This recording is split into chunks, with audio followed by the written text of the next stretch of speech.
ଆଳୁ ପିଆଜ ଟମାଟର ଶୀତ ପଡ଼ିଲାନି ନା କ'ଣ କହୁଛ? ହଁ ପରା ରାଜା ଶୀତ ପଡ଼ିଲାନି। ତମେ ସମୟ ଟୋପି ଲଗେଇଛ ହେଲେ ଟମାଟର ତୁ କାହିଁ ଟୋପି ଲଗେଇନୁ? ଶୀତ କରୁନି? ନା ମଜା ମୋତେ ଜମା ଶୀତ ନାହିଁ। ଯେତେ ଶୀତ ପଡ଼ିବ ସେତେ ମୋର ଭଲ। ନାଇଁ ଶୀତ ପଡ଼ିଲାଣି ଟୋପି ଲଗେଇ ଆସିବ ନହେଲେ ଥଣ୍ଡା ଧରିବ। ଅଜା ଆଉ ଶୀତ ଦିନରେ ଗୋଟାଏ ଶିଖିଲା ଭଳିଆ କାହାଣୀ କୁହ ଆଉ ଗପ କୁହ ଆଉ ଶୁଣିବା। ଆଉ ଆମେ ସେମିତି ବସି ବସି ପଳେଇବୁ। କେଉଁ ଗପ କହିବି? ହଉ ଗୋଟେ କୁକୁର ଆଉ କୁକୁଡ଼ା ଗପ କଥା କହୁଛି। ଆଉ ତା ଆଗରୁ ଦର୍ଶକ ଆମେ ଏହା କହିବା, ଯଦି ଆପଣମାନେ ଭିଡ଼ିଓ ପ୍ରଥମ ଦେଖୁଛନ୍ତି ତାହେଲେ ଭିଡ଼ିଓକୁ ଲାଇକ୍ କରିଦିଅନ୍ତୁ ଆଉ ଚ୍ୟାନେଲକୁ ସବସ୍କ୍ରାଇବ୍ କରିଦିଅନ୍ତୁ। ଅଜା ଆଉ ଭିଡ଼ିଓକୁ ସେୟାର ମଧ୍ୟ କରିଦିଅନ୍ତୁ।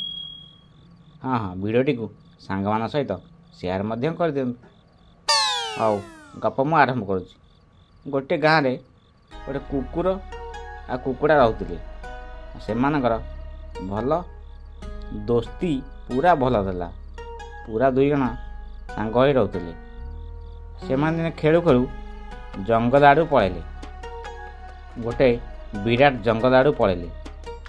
ଜଙ୍ଗଲରେ ପହଞ୍ଚିଲା ପରେ ସେତେବେଳକୁ ସନ୍ଧ୍ୟା ହୋଇଯାଇଥିଲା। ଆଉ କୁକୁରଟି କୁକୁଡ଼ାକୁ କହିଲା, ଦେଖ ସାଙ୍ଗ, ଆମେ ଏବେ ଯଦି ଘରକୁ ଫେରିବା ତାହେଲେ ବାଟରେ ବହୁତ ହିଂସ୍ର ଜୀବ ଅଛନ୍ତି, ଆମକୁ ଖାଇଦେବେ।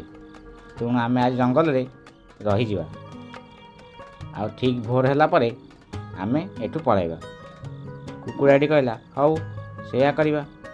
ଆଉ ତାପରେ କୁକୁରଟି କହିଲା, ମୁଁ ଏ ଗଛ ତଳେ ଶୋଇଛି, ତୁ ତା ଗଛ ଡାଳରେ ଉଡ଼ିକି ବସିଯା ଆଉ ସେଇଠି ଶୋଇପଡ଼।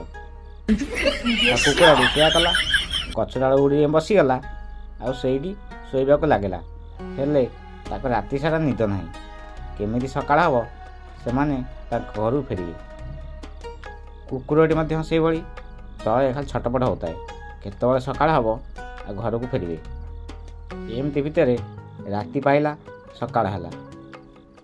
ଆଉ କୁକୁଡ଼ା ତ ଅଭ୍ୟାସ, ସକାଳ ହେଲା ମାନେ ରାବିବା ଆରମ୍ଭ କରିଦିଏ। ସେ କ'ଣ କଲା, ରାବିବା ଆରମ୍ଭ କରିଦେଲା। ଏଇ ରାବିବା ସ୍ୱର ପୁରା ଜଙ୍ଗଲରେ ଖେଳିଗଲା। ଏହି ସ୍ୱର ଶୁଣି ସିଆଡ଼ୁ ଗୋଟେ ବିଲୁଆ ଦୌଡ଼ିକି ଆସିଲା। ଆସି ଦେଖିଲା କୁକୁଡ଼ାଟି ଡାଳ ଉପରେ ବସିଛି। ମନେ ମନେ କହିଲା, ଆଜି ଗୋଟେ ଭଲ ଖାଦ୍ୟ ମିଳିଗଲା ସକାଳୁ ସକାଳୁ। ଆଉ କୁକୁଡ଼ା ତଳକୁ ଆସିବ କେମିତି? ତାକୁ ଗୋଟେ କ'ଣ ପ୍ଲାନ୍ କରି ତଳକୁ ଡାକିବି ଆଉ ତାକୁ ମାରି ଖାଇଦେବି। ଆଉ ସେ ବିଲୁଆଟି ସେ କୁକୁଡ଼ାକୁ କହିଲା, ଦେଖ କୁକୁଡ଼ା, ତମର ସ୍ୱର କେତେ ମଧୁର, ମୁଁ ଶୁଣିବା ପାଇଁ ଧାଇଁ ଆସିଛି। ତମେ କ'ଣ ଏଇଭଳି ସ୍ୱର ମୋତେ ତଳକୁ ଆସି ଶିଖେଇ ପାରିବ? କୁକୁଡ଼ା ବିଲୁଆ ଦେଖି ପୁରା ଛାନିଆ। ସେ ମନେ ଗୋଟେ ପ୍ଲାନ୍ କଲା। କହିଲା, ଦେଖ ବିଲୁଆ ଭାଇ, ତଳେ ମୋ ସାଙ୍ଗ ସେଠି ବସିଛି, ତମେ ତାକୁ ଡାକ, ସିଏ ବାଜା ବଜେଇବ ଆଉ ମୁଁ ଗୀତ ବୋଲି ତମକୁ ଶୁଣେଇବି ଆଉ ଗୀତ ଶିଖେଇବି। ବିଲୁଆ କହିଲା, ଆରେ ବଢ଼ିଆ କଥା, ଆହୁରି ଗୋଟେ କୁକୁଡ଼ା ବି ଅଛି। ସେ ଭାବି ଗଛ ମୂଳକୁ ଗଲା। ଦେଖିଲା ବେଳକୁ ଗଛ ମୂଳରେ ଗୋଟେ କୁକୁର ବସିଛି। ଆଉ କୁକୁରକୁ ଦେଖି ବିଲୁଆ ତ ଡିଆଁ ମାରେ। ଆଉ ସେଠି ନ ରହି ଦୌଡ଼ି ଦୌଡ଼ି ପୁରା ତା ଜଙ୍ଗଲ ଭିତରୁ ପଳେଇଲା। ଆଉ କୁକୁର ତଳକୁ ଆସିଲା, କୁକୁର ସହିତ ଖୁସିରେ ଗାଁକୁ ଫେରିଲା। ଆମେ କାହାଣୀ ବା ଗପରୁ ଏହା ଶିଖିଲେ, ଆମେ ଗୋଟେ ପରିସ୍ଥିତିରେ ଚୁପ୍ ରହିବା ଆବଶ୍ୟକ ବା ଆମର ଅଭ୍ୟାସ ବଦଳାଇବା ହିଁ ଦରକାର। ଯେମିତି କୁକୁଡ଼ାଟି ତାର ଅଭ୍ୟାସ ବଦଳାଇଲାନି, ସକାଳୁ ସକାଳୁ ରାବିବା ଆରମ୍ଭ କରିଦେଲା।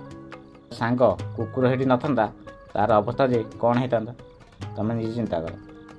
ଆମକୁ ବେଳେବେଳେ ପରିସ୍ଥିତି ଦେଖି ଅଭ୍ୟାସ ବଦଳାଇବାକୁ ପଡ଼ିଥାଏ ବା ଚୁପ୍ ରହିବାକୁ ପଡ଼ିଥାଏ। ବୁଝିଲ? ହଉ ତମମାନେ ଏଥର ଯାଅ, ରାତି ଅଧିକ ହେଇଗଲାଣି। ସମସ୍ତେ ଟୋପି ଲଗେଇ ଆସିବ, ଶୀତ ବି ପଡ଼ିଲାଣି। ଆଜି ପାଇଁ ଭିଡ଼ିଓ ଏତିକି।